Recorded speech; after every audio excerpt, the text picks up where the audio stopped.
আপনারা এরশাদ সাহেবকে যেভাবে নির্যাতন করেছেন, যেভাবে অত্যাচার করেছেন, এর ইতিহাস গোটা পৃথিবীতে বিরল।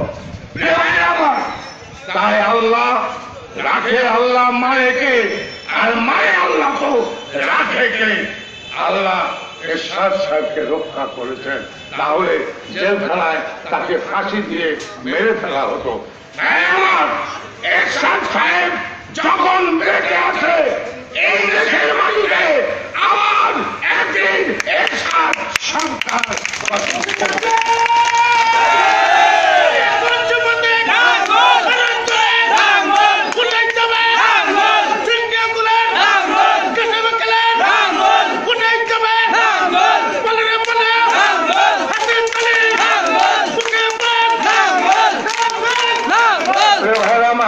সময় নেই।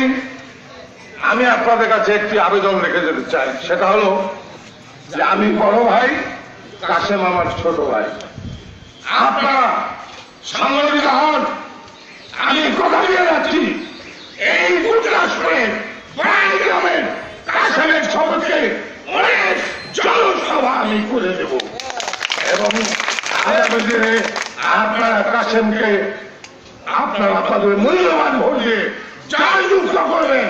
আমি কাশেমের পাশে থেকে ইনশাআল্লাহ আপনাদের এই গুরদাসপুর গ্রামের উন্নয়নের ক্ষেত্রে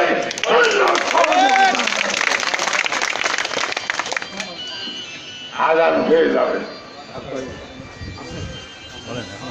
প্রিয় ভাই আমার, আমি আপনাদের কাছে বলতে চাই, দেখেন এ দেশ আমরা সবাই নাগরিক। আপনি মরে যাবেন, আপনার জেনারেশন বেঁচে থাকবে। যদি দেশের রাষ্ট্রীয় এই অবকাঠামো দূর করা না যায়, দেশের শাসন ব্যবস্থার পরিবর্তন করা না যায়, দেশ সন্ত্রাস মুক্ত করা না যায়, মেয়াদাই মুক্ত করা না যায়, তাহলে কিন্তু আপনার মরে যাবেন, আপনার জেনারেশন গুলো আপনার ভালো থাকতে পারবে না। বাপ চায় তার সংসার গড়ে তুলে ছেলেদের হাতে তুলে দিয়ে বিদায় নিতে। এই দেশ এটাও একটা সংসার।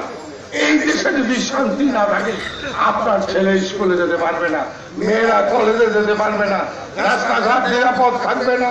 তাই এই জালেম সরকার গুলো উৎখাত করে আগামী দিনে মূল্যবান ভোট একসাথে দিয়ে আপনারা একটি শাসন ভালো সরকার প্রতিষ্ঠিত করে। প্রিয় ভাইয়েরা আমার, আমি তাই বলতে চাই যে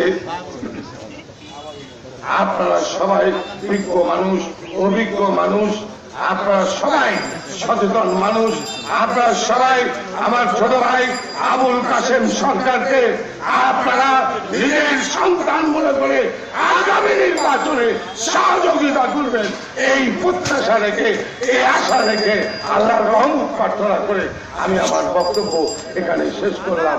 আল্লাহ হাফেজ। আসসালামু আলাইকুম। জাতীয় পার্টি জিন্দাবাদ, এরশাদ জিন্দাবাদ। আপনারা সবাই কাশেমকে সহযোগিতা করবেন, এই প্রত্যাশা সবাই আমি সবার কাছে রেখে গেলাম। আল্লাহ আপনাদেরকে সহযোগিতা করুক, আল্লাহ তৌফিক দান করুক। আমিন। আসসালামু আলাইকুম।